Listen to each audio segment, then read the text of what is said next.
आमे जगन्नाथ उपर निर्भर जगन्नाथ जहाँ चाहिए आमे ताकू स्वीकार करिया राजी। अदिनिया रथ यात्रा को नहीं ओडिशा रे ये विवाद बहुत दिन रु चली आसी। जेतेबेले रथ यात्रा आसे सेतेबेले इस्कन रो अदिनिया रथ यात्रा कथा मध्य आसे जहाँ को लेकिन बारंबार पुरीर महाराज जे से अभियोग करचंती एवं ए बाबद राष्ट्रपति को मध्य लिखित गोटे जणाइचंती। तेबे ये बाबद रे इस्कन पक्षरु आज प्रतिक्रिया आसी जे काहे कि ये रथ यात्रा करा जाउची या पछरे मुख्य कारण कौन रही। तेबे आम सहित अच्छी रेमुणार मुख्य अच्छी तांकोठू आरंभ करवा जे घटना कौन आप जानते जे ओडिशा रे गोटे विवाद इस्कन कहीं अदिनिया रथ यात्रा करुच्ची आपड़ से बाबद आपण प्रतिक्रिया रखिले जे कहीं वास्तविक होउची बोले जे सबू लोक जानापी चाहूँगी पूरा ओडिशा रे जो माने जगन्नाथ संस्कृति रो लोक माने अच्छी जो माने मानती जगन्नाथ संस्कृति से माने जानापी चाहूँगी जे बारंबार कहीं इस्कन ये रीतिनीति नियम परंपरा को सब भांगिकी जगन्नाथ संस्कृतिर प्रचार करुच्ची ना जगन्नाथ संस्कृति को तले पकाउची। आज्ञा बहुत बहुत धन्यवाद आपण मैंने आसते एत दूर। इस्कन केबे जगन्नाथ संस्कृति को भांगिया चेष्टा करनी जो अदिनिया प्रश्नटी एटा शास्त्र सम्मत अनुसार बहुत ताऊपर डिबेट चली गजपति महाराज और इस्कन स्कॉलर माने ताऊपर चर्चा कर देखु शास्त्र गोटे जगह अच्छी गोटे क्षेत्र भावावेगी अच्छी तेणु समय काल पात्र अनुसार गजपति महाराज को सम्मान करी इस्कन सारा इंडिया रे जी भी रथ यात्रा 9 दिन भितर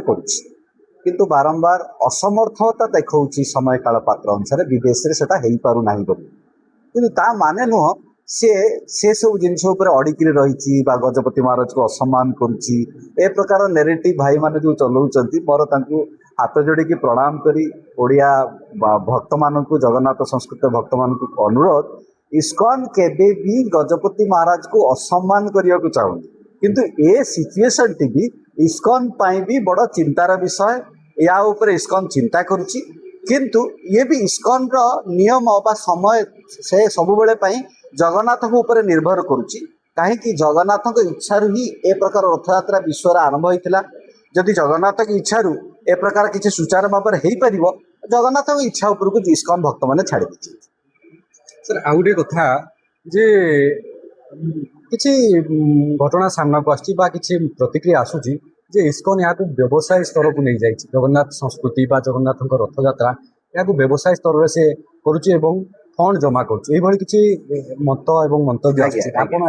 देखु प्रत्येक कार्यक्रम करने फंड्स आवश्यकता अच्छी गोटे इवेंट जब रथ यात्रा होपाई जगन्नाथ मंदिर जो हूँ जगन्नाथ गवर्नमेंट ताको पैसा दूसरी जब इस्कन कौटी आयोजन कर निश्चय भाव में समस्त आयोजन कर अर्थर तो आवश्यकता अच्छी किंतु आपड़ जब देखिए इस्कन बहु वर्ष धरी फूड फॉर लाइफ कर चलती अलग अलग चैरिटेबल एक्टिविटीज कर बांग्लादेश में जो असुविधा लगता से प्रकार कार्य कर इस्कन गोटे चैरिटेबल ऑर्गेनाइजेशन आपण मैंने बुझा दरकार ये जदि व्यवसाय था चैरिटेबल ऑर्गेनाइजेशन कहीं कहता तेणु जो चैरिटी आसुची सही सेवा सही संस्कार सही प्रचार पर सेवार चलुचे ऑडिटिंग भी तेणु ए प्रकार जो भूल तथ्य समाज को दि जाऊँच गोटे व्यवसाय करा संपूर्ण भाव भूल ए जिनटी भाविया संपूर्ण भाव में भूल। सर गोटे कथा सबू साधारण लोक मैंने ओडिशावासी गोटे प्रश्न अच्छे जी इस्कन सबू परंपरा बा सबू पूजा पर्व को सठिक समय करुच्ची एपरिकी आप जन्माष्टमी कथा कहतु राधाष्टमी कथा कहतु सबू पर्वपर्वाणी को सठिक समय सठिक रीतिनीति अनुसार कर रथ यात्रा कहीं बेला रखुच्छी देखु जगन्नाथ रथ यात्रा को पुरी रथ यात्रा सहित कंपेयर करने जो भूल हो जाता ए रथ यात्रा टी देखु जगन्नाथ मंदिर हेले मूल विग्रह आम इस्कन मंदिर में जगन्नाथ जो उत्सव विग्रह भक्त मैंने जमीक आप ओडिशा देखिए पंडाल प्रोग्राम हेले जगन्नाथ को बसईकरी भी तत्व सम्मान कर दीप जल से प्रकार करमती भाव में भावावेगे विदेश में शिल प्रभुपाद समय ए जिनटी 60 वर्ष धरा ही चली रही तेणु या जगन्नाथ रथ यात्रा पूरी सहित कंपेयर करवा ओडिया भाई मान जगन्नाथ संस्कृतिर भक्त मान मना करी या सहित तार कंपेयर आज्ञा करतु ना। सर आउ गोटे कथा जितेबाला पश्चिमबंग में ममता सरकार समय जितेबाला दीघा को धाम बोलिकी आख्या दिगला से समय बहुत बद होता लोक मैंने प्रतिक्रिया देले गोटे धाम हूँ पुरी जगन्नाथ धाम आपड़ से समय चुप रही ना देखो चुप रहा माने आम कौन पॉलिटिकल कथार तो आम कथा हवा जरूरी नुह সেটা তো মমতা বা পলিটিକାଲ মନ୍ଦିର ଇସ୍କନ କୁ ସେବା ପୂଜା ଦିଆଯାଇଛି ତାର ଧାମ ଲେଖିଛି ବା ନ ଲେଖିଛି ତା ଉପରେ ଆମର କିଛି ଟିପ୍ପଣୀ ନାହିଁ ଆମେ କେମିତି କହିପାରିବା ସେ ପ୍ରକାର ଜିନିଷ ଆଉ ଯେକୌଣସି ଏଟା ବୁଝିବାକୁ ପଡିବ ଜଗନ୍ନାଥ ପୁରୀ ଅଦ୍ୱିତୀୟ ଧାମ କୌଣସି ବ୍ୟକ୍ତି ବା କୋଉ ବ୍ୟକ୍ତି ବି ତାକୁ ରିପିଟ କରୁ ତା ସହିତ କମ୍ପେୟାର କେମିତି କରୁଛନ୍ତି ନା ଜଗନ୍ନାଥ ଧାମର କମ ହେଇଯିବ ଏଟା ଗୋଟେ ଭୁଲ ବିଚାରଧାରା ଡେରି ହଉ ପଛେ ଇସ୍କନ ମାନିଲା ଯେ ଧାମ ହଉଛି ପୁରୀର ଗୋଟିଏ ଧାମ। କେବଳ କେବଳ ପୁରୀ ଧାମ ନୁହଁ ଧାମ ତ ଚାରିଟି ଅଛି ସେଇଥିରୁ ଜଗନ୍ନାଥ ପୁରୀ ଗୋଟେ ବିଶେଷ ଧାମ ତା ନା ଇସ୍କନ କେବେ ତା ଉପରେ ତ କେବେ ସେ ପ୍ରକାର କଥା ହେଇନି ଯଦି ସେ ପ୍ରକାର ହେଇଥାନ୍ତା ଆପଣ ଦେଖିବେ ରଥଯାତ୍ରାରେ ଏତେ ଇସ୍କନ ଭକ୍ତ ଆସି ଭାବ ବିହଳ ହେଇ ପଣ୍ଡା ପୂଜାରୀ ସମସ୍ତଙ୍କୁ ଆଶୀର୍ବାଦ ନେଇ ଜଗନ୍ନାଥଙ୍କ ଦର୍ଶନ କେମିତି କରୁଛନ୍ତି। ସାର୍ ଶେଷ ପ୍ରଶ୍ନ ରହିବ ଆଜ୍ଞା। ସବୁ ଓଡ଼ିଶାବାସୀ ଯେତିକି ପୂଜା ଅଛନ୍ତି ପୂଜକ ଅଛନ୍ତି ପୁରୀର ସବୁ ବର୍ଗର ଲୋକ ଆଜ୍ଞା। ସମସ୍ତେ ଜାଣିବାକୁ ଚାହୁଁଛନ୍ତି ଇସ୍କନ ଇଏ ଯୋଉ ଆଗାମୀ ଦିନରେ ଇଏ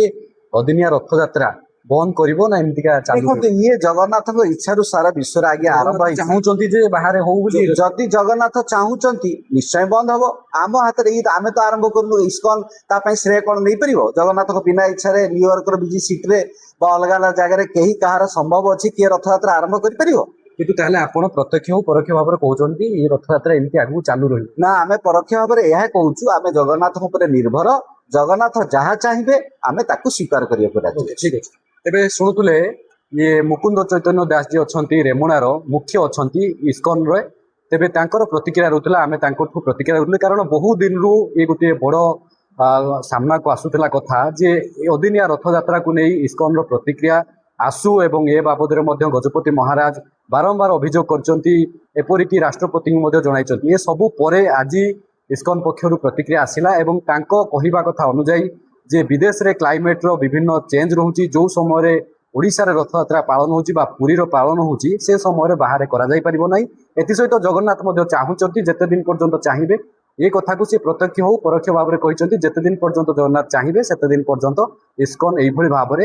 ରଥଯାତ୍ରା ବାହାରେ ଅନୁଷ୍ଠିତ କରି ଆସିବ ତେବେ ଆଗାମୀ ଦିନରେ ଦେଖାଯାଉ ଇଏ ବିବାଦର ସମାଧାନ କେବେ ହେଉଛି ଏବଂ ଇସ୍କନ ପକ୍ଷରୁ ଆଉ କ'ଣ ପ୍ରତିକ୍ରିୟା ସାମ୍ନାକୁ ଆସୁଛି। ବାଲେଶ୍ୱରରୁ ସଞ୍ଜୟ କୁମାର।